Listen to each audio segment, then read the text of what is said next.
Purihin ang Diyos, purihin ang ating Panginoon. Hanggang ngayon pa ba ay hindi mo pinapansin ang Diyos? Ang tawag ng Diyos. Meron akong isang kaibigan. Sabi ko minsan, linggo noon, pare, sabi ko, magsimba tayo. At ang tugon niya sa akin ay, pare, masusunog ako simbahan. Saka na lang.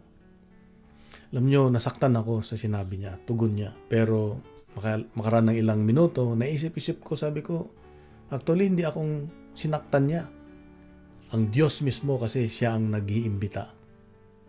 Sa Ebanghelyo ngayon makita natin na galit si Jesus sa Corazin at Bethsaida na sa kabila ng mga milagrong nakita nila, nasaksihan nila, mga biyayang nakita nila, ay hindi pa rin sila nagsisisi. Ine-etsapwera pa rin nila ang Diyos. Kaya may paalala ang Diyos sa iyo at sa akin ngayong kapatid, na sa kabila ng ating mga biyaya, mga grasya na natanggap sa Diyos, ano naman ang ating tugon sa Diyos? Hindi ba natin siya binibigyan ng importansya? Hanggang sa tabi lang ang Diyos? Hingi tayo ng hingi ng maraming biyaya. Meron kang magandang pamilya, meron kang magandang trabaho, meron kang pinagkakikita ang maayos, siguro. Meron kang magandang relasyon, nakakapasyal ka. Ano naman ang tugon mo sa Diyos? Ano naman ang tugon ko sa Diyos?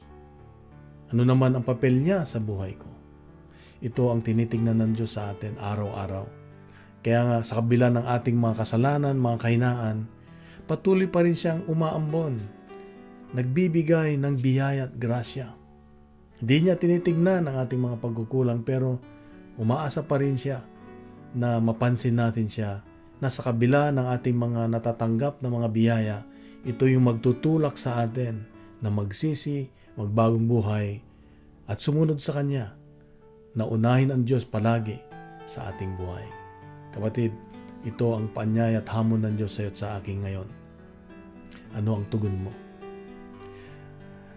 Kung nagustuhan natin ang ating reflection ngayon, ibahagi natin sa social media at gawin nating viral ang salita ng Diyos. Punuin natin ng good news ang social media. Hiling ko lang po i-share din natin ang ating telegospel para marami ring mabless at marinig ang mensahe ng Diyos araw-araw. Sa mga pagpalang araw sa iyo, sa mga mahal sa buhay, God bless and God is good.